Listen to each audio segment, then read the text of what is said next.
Rebecca Talks, Women to Women. And today I have with me Mabato. What's your background? I'm a mathematician turned entrepreneur. I started a business at 18 and I started employing my peers in my class. So they'd make half and I'd make half, and this was a tutoring business. Wow. And it was really towards my vision of being financially free. What motivated you to do that? The first one is my grandfather. He was an entrepreneur, and I'm a third generation entrepreneur. Ah. At the end of each day, he'd come home and he'd sit with me and say, okay, you my accountant, let's cash up. And so I'd do the books. At that point, I was only 7. The second one I can recall, I was raised by a single parent, a single mother.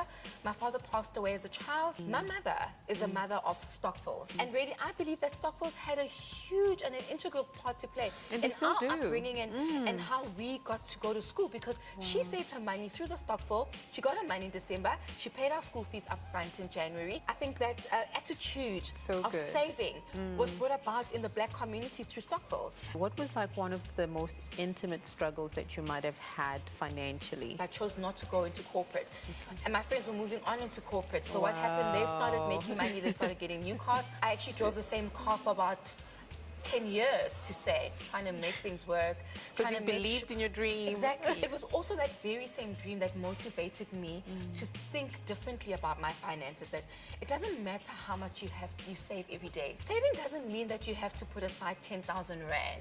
Even if you put aside 100 Rand every month, it's just having the attitude of saving, knowing that there's always a tomorrow. Where are you now based on the waiting period and the struggling period? I've really been blessed to realize those dreams. When my business started picking up and I started making some real money, I spent the first 3 years just saving and putting away money, and I was able to own a property, which is something I'd always wanted to go into. I wanted to get properties and invest. And that, I must say, was the advice of my financial advisor. How important is it to have a financial advisor? As women, we're kind of afraid to ask the questions because we think it's a stupid question, you know. I should know this. Should I be knowing this? Should I not be knowing this? Wow. Because remember, there's different saving plans, right? There's a long-term saving plan, like a 32-day, and there you would earn more interest. And there's an everyday, like a 7-day, a savings pocket, something you can access immediately. So a financial manager really has to sit down with you and go through that with you, that, okay, you should be going into a tax-free. That's the one thing that the government's given to us. But we don't take advantage of But that. we don't take know. advantage of it. You mentioned tax-free savings plans. I mean, what is that all about? So a tax-free is a savings plan where you can save up to 30,000 Rand in one financial year. Okay. So from Feb to Feb the next year. Okay. And it's where the government cannot touch it in any way, and everything you earn is yours. Another thing that women need to do is scrutinize their expenses. Oh. And I know we all hate it. We don't want to do that. It's like, oh, I don't want to see my bank statement. But I think the more you scrutinize your bank statement, the more familiar you get with your finances. If I don't buy another pair of shoes, can I take that 500 Rand or that 1,000 Rand and put it aside? Very good. It's all of those little things that really build up into something at the end of the year. There's this phenomenon of young women, older women, any age, where they're living beyond their means. It really starts with being honest with yourself. Good. Secondly, getting help. There's a lot of help where you can sit with a debt counselor. And I think so many times we're so afraid and so embarrassed to approach someone and say, I'm in debt. Debt, yeah. Start by looking at all your accounts, and it's a process of elimination, really. Which one can I pay off first? There is good and bad debt. Let's go into that. Good debt is a home loan. Okay. That really puts your credit scoring up. Bad debt is your retail account. Okay.